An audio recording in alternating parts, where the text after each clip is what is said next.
আল্লাহর কসম, জাতের কসম খায় বললাম, ওয়াল্লাহ আর কখনো নাফরমানি করব না, আর কখনো জিনা করব না, আর কখনো ব্যভিচারী করব না, সুদ খাইব না, জিনা করব না, আল্লাহ নামাজ ছাড়ব না। আল্লাহ একটা বার সুযোগ দেয়া দেয়, আল্লাহ বলবে না না না, হায়াতের জিন্দেগি তো তোমাকে আমি পাঠিয়েছিলাম, 60 বছর 70 বছর তোমাকে পাঠিয়েছিলাম। হায় হায়, তোমার সামনে কত উলামায়ে কেরাম আসছে, তোমাকে হিদায়াতের পথে চলার জন্য আমি আল্লাহ তাআলা কোরআন দিয়েছিলাম, অগণিত হাদিস পয়গম্বর তোমাদের মধ্যে রেখে গিয়েছিল। হায় হায়, অগণিত উলামায়ে কেরাম দ্বীনের তাবলীগ তোমাদের মধ্যে সর্বদাই এসেছিল, কিন্তু তোমরা দ্বীন মানো নাই, তোমরা দ্বীন থেকে বখিল হয়ে চলে গিয়েছিলা, বাঁকা পথে তোমরা অন্যদিকে চলে গিয়েছিলা। তোমরা টুপিওয়ালাকে দেখতে পারো নাই, তোমরা নামাজওয়ালাকে দেখতে পারো নাই, তোমরা যেই ব্যক্তি আল্লাহওয়ালা তাদেরকে দেখতে পারো নাই, তোমরা তাদেরকে ধিক্কার দিয়েছো, গালি দিয়েছো, তাদের কথা তোমরা শোনো নাই। আজকে তোমাদের কোনো মাপ নাই, কারণ তোমাদের হিদায়াতের পথে চলার জন্য আমি আল্লাহ তাআলা কোরআন দিয়েছিলাম। কোরআনের মধ্যে স্পষ্ট ভাষায় আল্লাহ তাআলা সব কিছু জানিয়ে দিয়েছেন, কিন্তু তোমরা কোরআন মানো নাই, কোরআন পড়ো নাই, কোরআনের মাহফিলেও যাও নাই। ونشهد أن لا إله إلا الله وحده لا شريك له ونشهد أن سيدنا وسندنا وحبيبنا وحبيب قلوبنا ومولانا محمدا عبده ورسوله أرسله بالحق بشيرا ونذيرا وداعيا إلى الله بإذنه وسراجا وقمرا منيرا أما بعد أعوذ بالله من الشيطان الرجيم بسم الله الرحمن الرحيم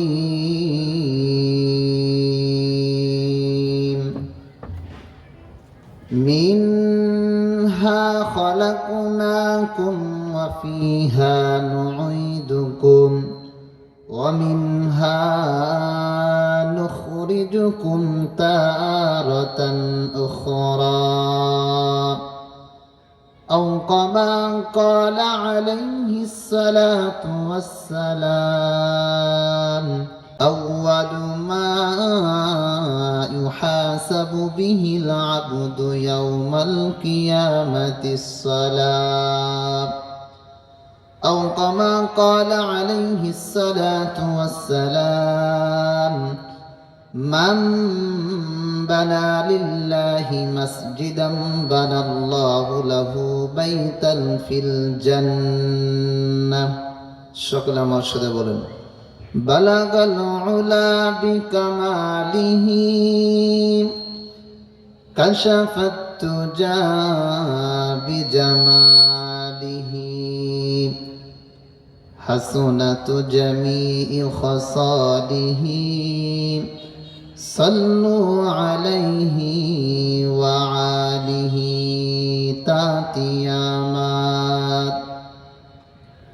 গর্বাগুয়াম জি কালাম তাতিয়ামাত গর্বাগুয়াম জি কালাম সদকিয়ামাত বাগদার দিনা তামাম শুকরে নিয়ামাত নিয়ামত আবদুকুনা কুফর নিয়ামত আযফাত বিরুকুনা।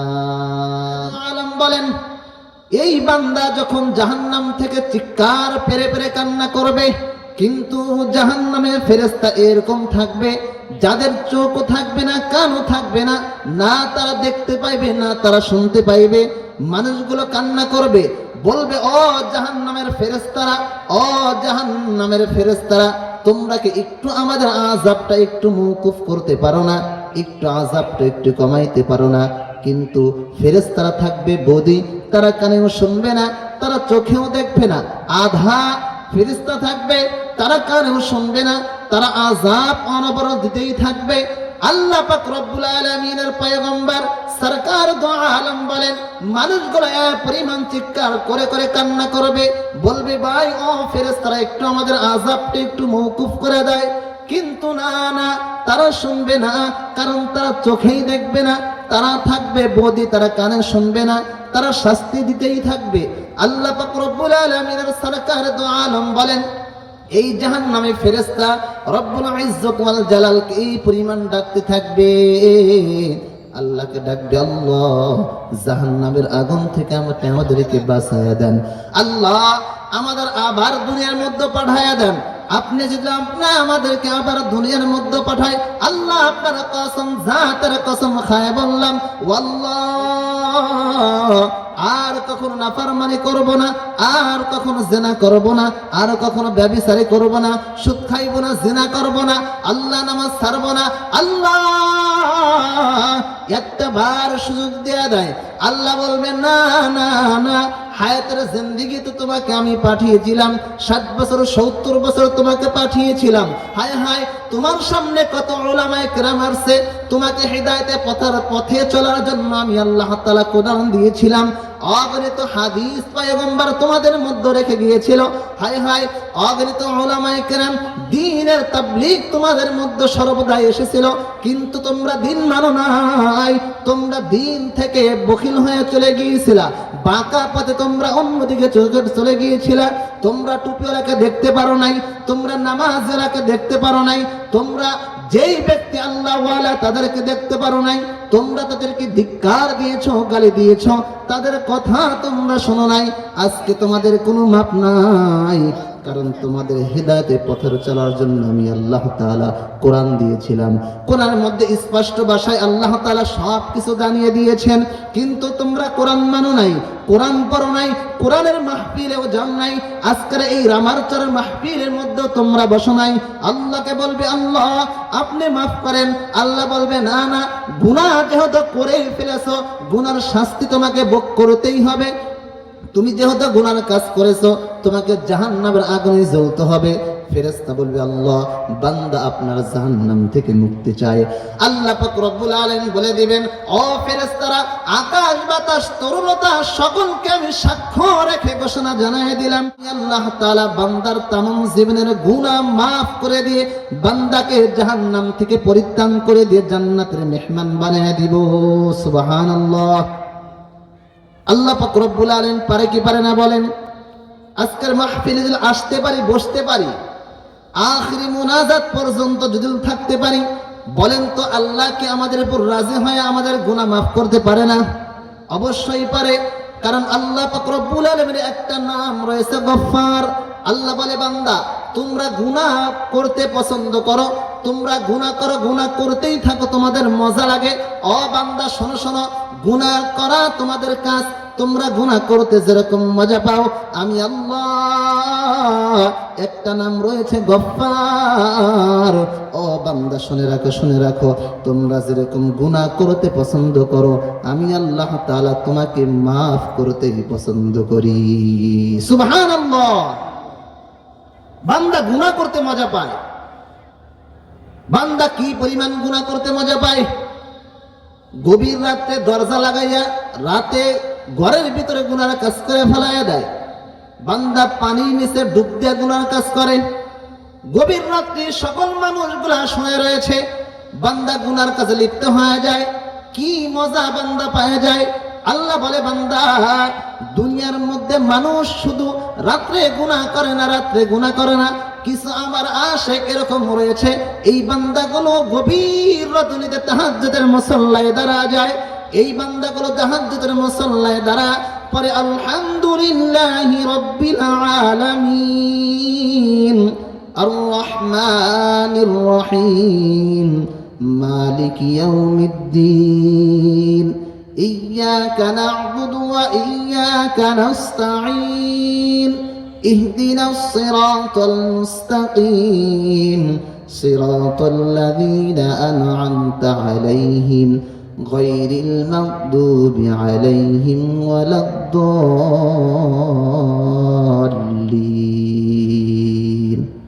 বলেন আছে না নাই? আল্লাহর এরকম গোলাম আছে না নাই? তাই আল্লাহ পাক রব্বুল আলামিন কিছু গোলাম এই পরিমাণে এখনো রয়েছে যারা তাহাজ্জুদের মুসল্লায় দাঁড়ায় যায়, আল্লাহ পাক রব্বুল আলামিন কুদরতি পায়ে তার সিজদাটা লাগায়া দেয়। নামাজ শেষ করে রব্বুল ইজ্জত ওয়াল জালালের দরবারে যখন হাত তুলে দেয় আল্লাহ, সকাল থেকে নিয়ে রাত পর্যন্ত মাবুদ অনেক গুনার কাজ করে ফেলাইছে, আল্লাহ আপনি আমাদের খালিক, আপনি আমাদের মালিক, আপনি আমাদের রব, আল্লাহ আপনি আমাদের মাফ করে দেন। আল্লাহ বলেন এই বান্দা যখন তাহাজ্জুদের মুসল্লায় দাঁড়ায় যায়, শেষ রজনীতে আমার কাছে মাপ চাই, তাই আমি আল্লাহ রব্বুল আলামিন প্রথম আসমানে আসি, আসমানে এসে বান্দাদেরকে ডাকি, বান্দা তোমার কি লাগবে চাও চাও, তোমার যেটা প্রয়োজন চাও, তোমার সন্তান লাগবে তোমাকে সন্তান দিয়ে দিব, ও বান্দা তোমার রিজিক লাগবে তোমাকে রিজিক দেব, ও বান্দা তুমি কি ঋণগ্রস্ত রয়েছে কিনা তোমার ঋণ আমি আল্লাহ তাআলা মুক্ত করে দেব, ও বান্দা তুমি পেরেশানির মধ্যে রয়েছো আমার কাছে চাও আমি পেরেশানি দূর করে দেব, ও বান্দা তোমার চাকরি নাই খাইতে পারো না, বান্দা তুমি আমার কাছে যাও আমি আল্লাহ তাআলা তোমাকে চাকরির ব্যবস্থা করে দিব, তোমার রিজিকের সমস্যা আমি আল্লাহ তাআলা বন্টন করে দিব, ও বান্দা তুমি যেটা চাও আমি আল্লাহ রাব্বুল আলামিন ঘোষণা করে জানিয়ে দিলাম, বান্দা গভীর রাতে যদি আমার কাছে চাইতে পারো আমি আল্লাহ তাআলা তোর সকলের মনের বাসনা আমি আল্লাহ তাআলা পূরণ করে দিব। সুবহানাল্লাহ। বলেন দুনিয়াতে তো এই রাত্রির বেলায় দুই শ্রেণীর মানুষ তো রাত্রি জাগরণ করে, ঠিক না ঠিক বলেন? এক শ্রেণীর লোক থাকে যারা অপকর্মের মধ্যে লিপ্ত থাকে, যারা চুরি করার জন্য লিপ্ত থাকে, ডাকাতি করার জন্য লিপ্ত থাকে, কিন্তু দুনিয়ার মধ্যে এরকম বান্দাও রয়েছে গভীর রাতে তাহাজ্জুদের মুসল্লায় দাঁড়ায় যায়, গভীর রাতে কালামুল্লাহ তেলাওয়াত করে, আল্লাহু আকবার আল্লাহু আকবার। এই বাংলার জমিনে শেষ রজনীতে এক শ্রেণীর লোক এখনো দুনিয়ার মধ্যে জাগে থাকে যারা হলো তালেবে ইলম। দেখবেন অনেক মাদ্রাসার মধ্যে রয়েছে,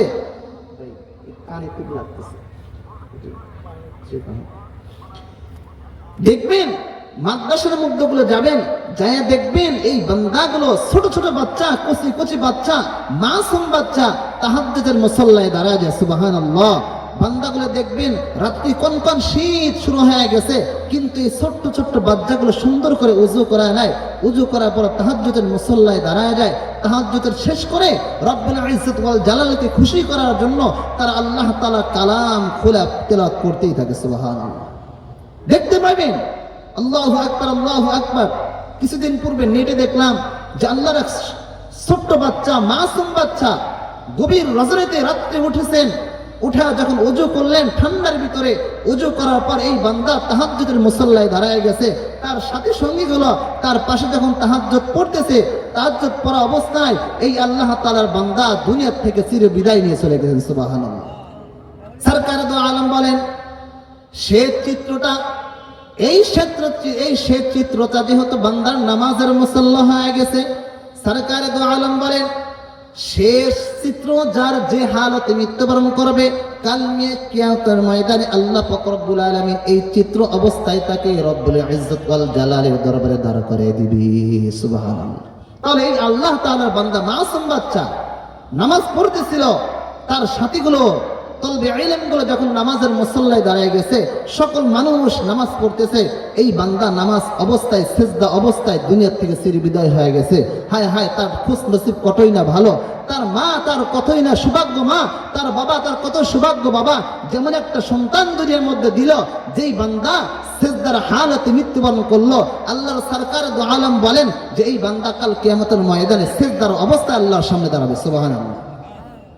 তাহলে আমরা আপনার সন্তানের কি হালত হয়ে গেছে? আমি আপনি কেমন সন্তান জন্ম দিলাম, যেই সন্তানগুলো পৃথিবীতে সন্ত্রাসী করতে ব্যস্ত থাকে, চাঁদাবাজিতে হয়, টেন্ডারবাজ করে, একজন মানুষ আরেকজন মানুষকে জুলুম করে, এরকম সন্তান আমি আপনি দুনিয়ার মধ্যে রেখে যাব, এই সন্তান যারা আমি আপনি কখনো ফায়দা হাসিল করতে পারবো না। এই জন্য আমরা যারা পিতা রয়েছি, আমাদের যাদের সন্তান রয়েছে, আমাদের দায়িত্ব থাকবে, আমাদের কাজ থাকবে যে আমাদের সন্তানগুলো আমরা কোন রাস্তায় পরিচালনা করছি। আমার সন্তান কি আল্লাহ তাআলার নৈকট্য পাচ্ছে নাকি আল্লাহ থেকে দূরে যাচ্ছে? হায় আমি মুসলমান, কিন্তু আমার মুসলমানিত্ব আজকে আমি হারিয়ে ফেলেছি। আমার সন্তান আজকে দ্বীনের বিষয় থাকে না। আজকে এমন একটা মজলিস, এই মজলিসটা আল্লাহ রাব্বুল আলামিনের দরবারে এত কবুলিয়ত হয়ে যাবে, কিন্তু আমার আপনার সন্তান দেখবেন আজকে মেলার মধ্যে ঘোরাফেরা করতেছে। ঠিক না? ঠিক বলে।